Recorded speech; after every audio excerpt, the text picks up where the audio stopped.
Hello, everyone, and welcome to another episode of The Resource Gatherer. I am Justin. This is Cody. We are your co-host for the podcast.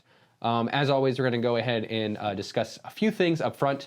Firstly, go ahead and be checking out our content besides just The Resource Gatherer, including the Dice Age that will be dropping here next Sunday in release of this episode. So this would be Friday when this episode releases. So the 14th of October will be the official release. Check that out. It's our D&D podcast. We're really excited about it. Looking forward to some of our upcoming content that we have in the loop, including magic as we bring that back. Or as everyone might know, Cody and I are big magic people, so that'll be a future topic on the podcast. And so we're going to go ahead and dive into this week's episode of The Resource Gatherer.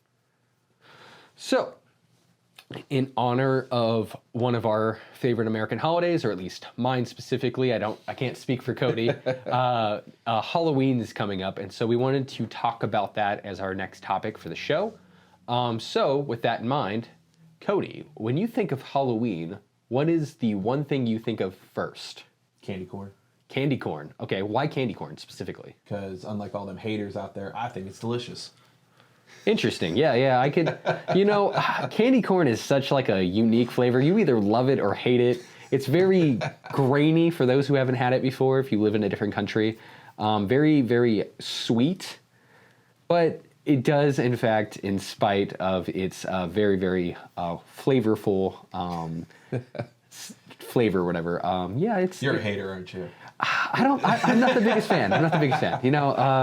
I would say that is not my top choice when I think of Halloween. But candy. Candy. Don't get me wrong. I mess with all the other chocolatey goodness out there, but candy corn this time of year, it's solid. Forget the pumpkin spice stuff. I'll go with the candy corn. When I think of Halloween, I like to think of the spooky and the scary, and with that, I always think of skeletons. I think that skeletons, especially if you ever were going to Costco and you find the 20-foot tall skeleton and you're like, yep, that's the one I want. I still don't own one, but I still want one. Yeah, well, that's fair. Decorating, all that fun stuff. We love seeing the fall, because living in Ohio, we get to see the leaves change and all that beautiful stuff, it gives that spooky atmosphere. Because my other favorite thing I think of is just like scary movie time. Oh, absolutely. What's better than, getting some candy corn, getting some popcorn, watching, for me, it's classic slashers. Mm-hmm. I am all about that, watching Jason carve some, camp teenagers up and stuff like that. Spooky. I think it's interesting that you brought up Ohio and spookiness because for those who might not know, Ohio is notoriously known for the spooky. As there's a bunch of like haunted houses and stuff that are like here within Ohio. Number one in the country. Yeah, exactly. I didn't want to like just, throw that out there. Oh, no, I'll throw that out there because Ohio, we hold the record for the weirdest stuff ever. Yeah, we also, I think we hold it for like most serial killers or something too, so, Well, it happens. Yeah. When you have that much weirdness around. We also have the most presidents. We have the most astronauts because everybody's just trying to get out of this place. That's true. Regardless of if that place is outer space, we're going there, guys. Mm-hmm. Strap in because we're leaving Ohio as quickly as possible. So you were talking a little bit about Halloween movies. Mm-hmm. So let's go back to your childhood since we kind of did a retro episode last week.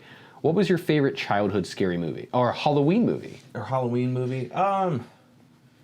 Because I grew up in a house my dad hated scary movies. He just was never into them. And my mom is the biggest scaredy cat on the entire planet. So no Halloween movies. So not at the house. I had to go to my friend's house, and we'd have to watch stuff. We watched Jeepers Creepers. Ooh, yeah, that's a good one. That was a good one.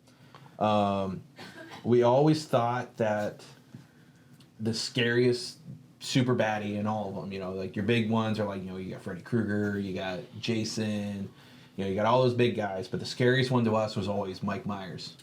Yeah, the dude who could just walk at you and still make it to the house in time. And that's why. Because the dude didn't run. You never see the dude run. He just walks, and somehow he always catches you, and that is the creepiest thing in the world. Well, what's fun fact about Mr. Michael Myers is that Jason Voorhees is actually inspired from Michael Myers. Mm-hmm. So there's this series on Netflix. We're not sponsored by Netflix. I just really liked this series. It was how it was made, and it's basically talks about all these different movies that were created and like behind the scenes. And as like a film guy, I really enjoy watching those type of things. And one of the ones they did was they talked about how Halloween was made, and I really liked that aspect of the show because of the fact that it would like literally explained like how they made this horror movie, and like a lot of the stuff that they did was just so silly because back then, and it's still relatively true now, horror movies aren't considered high quality movies. They're not family friendly, and so they don't generally have these high budgets to be able to afford like the high level, CGI or it's a niche, yeah, like a niche. Like that's just the way, like anyone can make an action movie, and 90% of people in the world will go see that, because it's a big time action movie. You just put a big name in there, I'm not saying that, I don't throw down with watching classic Arnold movies or anything like that, because I do. But like Halloween movies, like I just said, like both my parents hate them, but there's a core group of people out there that are like, oh, I have seen every single one of these like in theaters, Absolutely, yeah. And I think like when I relate it back to you talked about like low budget and how you could relate that. Let's talk about the first Saw movie and how literally the entire movie is shot in one room. Mm-hmm. It was two college students who basically were like, hey, let's see if we can make a horror movie on like the lowest budget possible. And they made the movie with two people in a room, and that's how they created that ambiance that eventually created this huge franchise of movies. Mm-hmm. I think for me, going back to my childhood, I'm a classics guy, so I grew up on like the Disney Channel stuff. So like really little, I think I had a lot of exposure to like Hocus Pocus, yep. Like the Haunted Mansion, Casper the Ghost. There's just like a bunch of really like good. The 13 Days of Halloween was like popular on Disney Channel. I remember that. Yes. The ABC Family. Yes. Yeah, I remember that. Yeah, so 13 nights in a row, you get the 13 different movies that they would hit up for each of them, and then on Halloween night, you get like a big calamity. I think when it comes to Halloween, my top tier is always going to be Hocus Pocus. That's fair. Just like when I go to Christmas time, it's Home Alone. There's just something with the H's and the holidays that make it special. I mean, that's fair, man. That is definitely not my... I like Home Alone, but that is not my Christmas movie. But well, see, it's either that or Elf, because Elf is just... that's fair. Yeah, fair. Will Ferrell. But we'll get to that one later. Yeah, absolutely. It's too early. Don't bring that up yet. So talking about, horror movies then, I guess, since we're kind of going back into your slasher debate, you said your favorite's Jason. Why do you think Jason is your favorite, comparatively to, like, say, Michael Myers, Freddy Krueger, any of the other, like... Yeah, because, I mean, like, don't get me wrong, I love Mike Myers. I think it's very, like, fun to watch him because it's so creepy and it's very suspenseful. For Jason, it's very action-y to me. Like, he is just a dude that's just angry at the world because he drowned at a camp. And I totally get that, man. But it's like you watch Freddy, it's all psychological, and there's a lot of plots and turns, and it's like, Well, I'd say the first Jason movie, like they really dived into like his mom was Jason, so yes. like that was the whole psychological aspect. It really fell into that Norman Bates style storytelling. It had that great twist. Like everyone's like, oh my gosh, like, oh, it's Jason's mom. Like everyone thought it was Jason that came back to life. Exactly. And then it was like, oh, it's the mom. Like, okay, like that was a great twist. Yeah. But then Jason comes out at the lake at the end. Yeah. Spoiler for anyone who hasn't seen this movie that was created in the 1970s or 80s. Yeah, it's like 78 or something like that. Yeah, what? Sorry that we ruined it for you. But anyways, yes, when Jason pops out of the water at the very end. What was funny is I think they actually talk about that like in the Halloween like background thing I was talking about on Netflix. They were talking about how that scene wasn't even like something they initially planned. Mm-hmm. It's just something they kind of threw into the film, and it was like, oh, what if? Yeah. And it's like that's what makes I think really great storytelling. So going back to our strategy of like what our favorite Halloween movies are. I think my favorite Halloween movie, like Halloween horror movie, that I would say. It has to be Scream, and I think the reason is because like when I was really young, my mom had it playing, and that was the character for whatever reason that gave me nightmares until I was probably like 15. Okay. And the reason is because for me, Scream could be anyone. It was like a real guy. It wasn't like oh, this is Jason Voorhees. No, Scream was like anyone underneath a mask, and so like as a little kid, I'd like open up the toilet when my parents weren't home or check behind the shower, and I always envisioned that face. And then it eventually turned into watching The Lord of the Rings. It was the Nazgul. Oh gosh, yeah. I mean that, yeah. because it was like that same sort of like unknowing, the darkness of like who could be that. And so that was kind of like my scariest villain throughout my childhood. Yeah. Oh, and I like how you said like your favorite like scary movie for Halloween, because one of the things I love the most about Halloween is it does not matter. Like Halloween doesn't mean it has to be scary. Exactly. Like you watch like your favorite TV show. There's always something with a Halloween episode, no matter what family sitcom, comedy show, cartoon. They always incorporate Halloween into it because Halloween is like the epitome of like the unpredictable holiday. Exactly. Anything is possible. Like one of my favorite shows was Brooklyn Nine-Nine. Oh yeah. And the Halloween heist. Like Yes. you looked forward to that episode every year because you knew they were going to do something wild and outrageous that just happened to take place on Halloween. Yeah, that kind of goes back to like the first couple seasons of Community. Whenever they did like the paintball episode, it was like the same thing. You're like, oh my god, like I can't wait to the season finale level stuff. So yeah, I 100% agree with that. I think Halloween, when you talked about like, everyone sort of has it.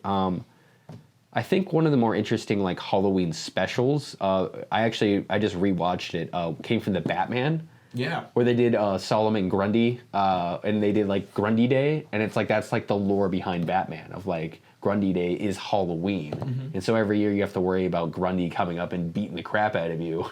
What was it? Sam Hain is supposed to be like the originator of Exactly. it. Like, yeah. Super dark, creepy dude. The veil is supposed to be really thin between reality and the supernatural on Halloween, and like they wore masks to like hide themselves from him, otherwise he would mess you up. Yeah, and that was kind of like the same plot that followed into Hocus Pocus, like we talked about before, with Hocus Pocus generally focusing on that, because the veil is the thinnest. And you can even talk about like stories that aren't necessarily Halloween, but have the same sort of vibe with like, having a thin veil. Coco from the Disney franchise, except for it's Cinco de Mayo, or Day of the Dead. Day of the Dead, yes.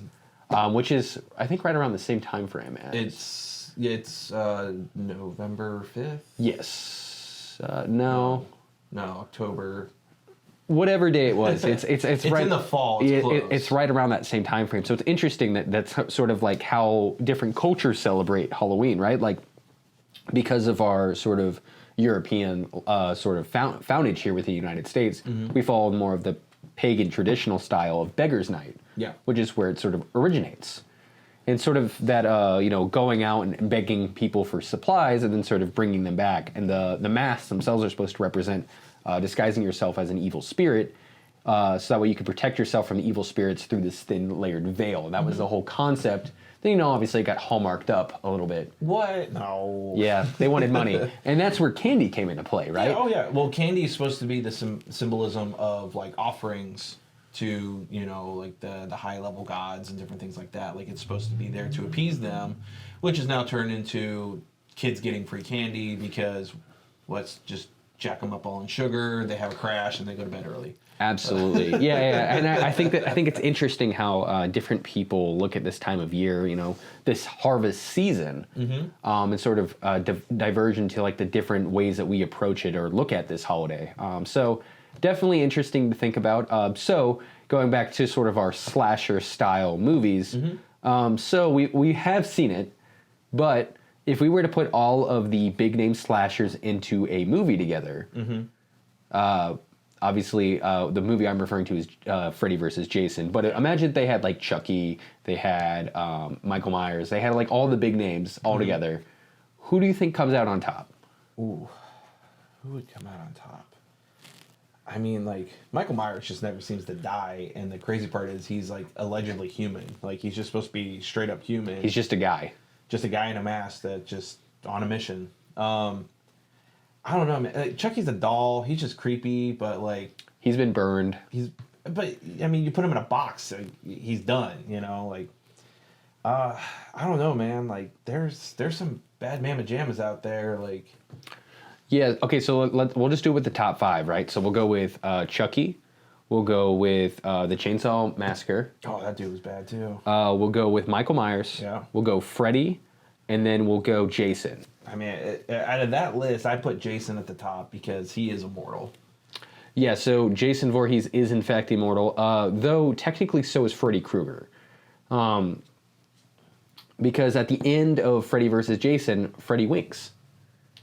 Yeah, but I mean, I don't know. I mean, Jason's just so much more than him because Freddy gets too fancy with everything. Yeah. You know, it's like anytime like you're watching a superhero movie and the villain's too busy laughing that, oh, I finally caught you and I'm going to do this and then this and the world. And then it's like, oh, something happens and he loses because he's too busy gloating. I mean, to be fair, though, saying, I got your nose, and then slicing a girl's nose off is pretty funny. Oh, yeah. I mean... It's comedic timing, for sure. Yeah.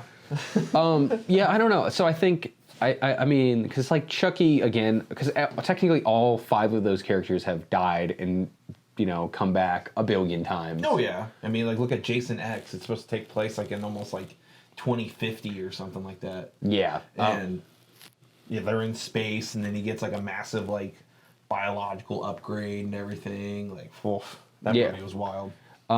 So let's dive into, you know, our best X versus X. So Alien versus Predator happened. Yeah. Imagine if we added either of those two, or actually we'll add Predator because I think Predator makes more sense for this list because it's a single entity. Imagine Predator instead of our bottom tier, which is probably the Chainsaw Massacre. Yeah. I mean, dude, Predator was bad. I mean, those movies, they were amazing sci-fi action. Classic 80s, like action horror almost, dude. It was borderline. The 90s was way more horror because it's like they're being hunted in the city, and there's more aspects of it being at night and changing through the days. It's like, you know, day-to-day aspect of it. The first one being in the jungle, that's more of like a jump scare thriller like that. And everyone's got their styles, you know, like for me, like out of all these movies we've listed, like my favorite all-time scary movie is Silence of the Lambs. I do enjoy a good Silence of the Lambs, and I really liked. I don't know if you've seen all of them, like the Red Dragon. That's the precursor. That and then there's the second. Red Dragon is post because it is. They get help from Hannibal Lecter. You're thinking of the Rising of... Yeah. So there's another... Yeah, so there's like 3 or 4 of them that are all like the same. I thought Red Dragon was the prequel, but yeah, you might be right. Yeah. Trust me, I've seen this like... Yeah, I also really liked the psychological aspects of those stories. I think that was really what was most important for me, like when it came to horror movies in general, right? Like we kind of discussed about this off camera, but I think like every decade had their sort of stylistic approach of how they approached horror, right? So like the 80s was the classic slasher. This is where we got Halloween, Jason, Freddy. Like this is where we got the majority of our like big, and Chucky. Like these were where we got our big name hitters, right? Yeah. Moving to the 90s. 90s was all about the remakes. In pop culture. Yeah. So that's where I think we got Scream was like probably the biggest one from the 90s that sort of came out. And to me, I think that Scream is, while it is a horror movie, it's a pop culture movie. Yeah. And, you know, the whole idea behind it of literally they have a character describing how people die in horror movies and how it relates, and then literally those people dying in the exact same ways to be like, oh, look, we're following the tropes. But then the twist. And that's the biggest thing for me is like, if you throw a twist or something like that in there, I'm down. Yeah. You know, like I love watching a twist or, you know, like surprise endings. Like that's always great for me, you know. So then, you know, we go from the 90s into the early 2000s. This is going to be like your classic monster movies. So this is where we got zombies became really big. So like 28 Days Later came out in early 2000s. Yeah, 28 days, 28 days more, 28 months, or 30 Days of Night came out in the early 2000s. Yeah. So vampires. Then we got a lot of like the, you know, not horror, but horror-esque. That's when we got all of the, what is it? Oh, man. It was where she's like a vampire hunter, but she's a vampire. Well, there was Buffy, but... No. This is, her name's like Selena. She's, gosh. I know what you're talking about. I can't think of it, though. But also, like, we had... Like Van Helsing came out, and that was a big one. Like Vampire Hunters, like there's a lot of vampires that came out in the 2000s, as well as like they did a lot of the gore fest, like with Saw and everything like that. Yeah, you know, like those were huge movies.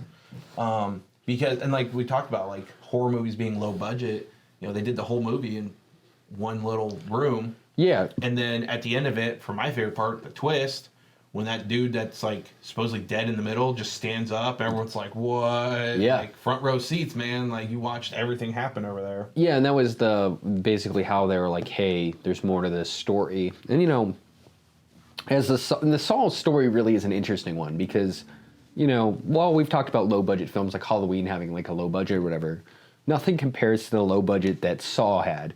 It's this one room shot. And then from there, they're like, hey, let's just build an entire, you know, almost 2-decade-long story around this one moment. Like the bear trap from the second one was probably like their biggest thing that they got. Well, I mean, like, and out of everything, like this showing what you can do on a low budget leads to the 2010s of Paranormal Activity. Yeah, the 2010s really sort of dived into this thought processing of moving away from classic monster movies like, you know, vampires and werewolves and zombies, and really started diving into the paranormal aspects of ghosts and spirits. Mm-hmm. Like The Conjuring was a big one, which was like, you know, possession and stuff like that. Like, and that part's always interesting because like you have so many of those like classic, like, you know, spirit infestation. Like they kind of pull from like The Exorcist, you know, when it's just like one demon child, you know, different things like that. But they put it into like cursed objects or cursed homes. Yeah. What was the big one? Poltergeist. The home was cursed. More. So that's when we got It. Yeah. Was right around the 2010s. Then we got Pet Sematary that came out in that same era. Mm-hmm. Then we got The Shinings. We got its like second movie that came out right around then. What was it? Doctor Sleep came out like right around the 20. I think so. Like 20, like 10, like late 2010s to early 2020s. And so it like dived into like really like big mediums of storytellings that, you know, they hadn't really made since like the 90s. Because like Steven, his last movie I think was like the one about the dog. Cujo. Yeah. Golly, Yeah. There's a throwback. I remember reading the book in high school. Yeah, and the thing was, you know, the technology just wasn't where like the movies were, which I think like The Shining did well because of the fact that it was mostly people. Yeah, and unfortunately, like that's one of the hard parts, like for the younger audience and stuff like that. When they go back and watch the stuff, they're like, "These are so bad." Well, it's because now you're watching it in a high definition television that you can see the little wires and you can see the poor CGI and stuff like that. But like when you were watching that fresh and live, like it was a little grainy, you know, they could kind of get away with some of that stuff and it was scary as all crap. I mean, well, and that's the thing too, like if you look at like even like framing, right? Like if you watched Hocus Pocus without it being remastered, if you watch like the OG Hocus Pocus or whatever, you'll see that like the granular footage of how it's shot, it's not meant to be on the side of screens that we have currently. yeah. The size of the screens of television were never thought to be this big ever. Oh, yeah. It was too expensive. A 30-inch TV used to cost $1,200 in the 90s,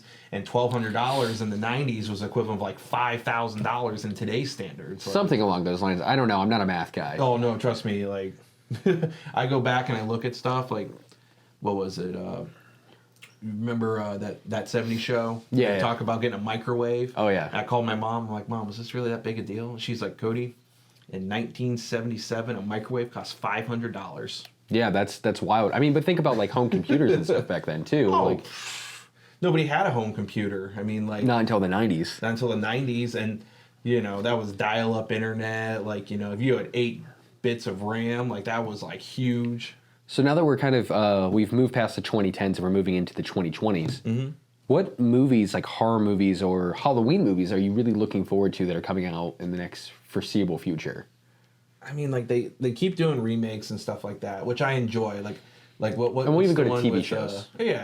Because like I love Jamie Lee Curtis. I think she's a fantastic actress. She was in the original Mike Myers, and they cameoed her into the newest one. You know, and that's like, oh my gosh, that's huge. Or even when they did Jack Black with the Goosebumps movies. Yeah. Like, I remember reading those as a kid. You know, you do too. Like, you know, like doing those remakes like in the 2020s, because now it's like people of our age or even just a little bit older than us that like grew up on those that are now graduated or directors and other stuff like that. They're pitching these great ideas because it's like we watched what our parents were afraid of growing up. Now that we're the adults and, you know, some of us have kids and other things like that, it is we get to watch the stuff that we're scared of, and I think that's just what brings the horror genre around and together. Well, see, I don't know. I think the problem with remakes, and I don't get me wrong, I think remakes make sense, or even updates or like additions, like bringing Scream full circle again was cool. Mm-hmm. That's really what new medium is. It's just like taking what we already know and then establishing our own sort of stamp on it, right? Yeah. And so I think that's really what, moving forward, I really hope will happen, is we go back to the idea of what made horror movies great, which was moving away from stories that have already been told and focusing on new stories that may not afford to have the same level of budget as a Marvel movie. Yeah. But like with horror movies, you know, like you have all these like unknown things, you know, like you have you have witches, you know, witches literally can do anything, wizards, warlocks, you know, all those crazy different things, different dynamics that also bring you zombies, that bring you minotaurs, that bring you demons, that bring you, you know, summoning of evil spirits like Cthulhu and Krakens and other things like that. Like there's so many elements that any horror movie can go down, which is one of the main reasons a lot of people that play Dungeons and Dragons gravitate towards, and they can spin that into their own type of thing, like whether it's a storyline or like you've done a lot of those one shots on Halloween night. Exactly, and that is where we're going to stop this episode as we dive into the D&D topics in horror and D&D and how they correlate on our very spooky edition of Resource Gatherer. See you guys next week.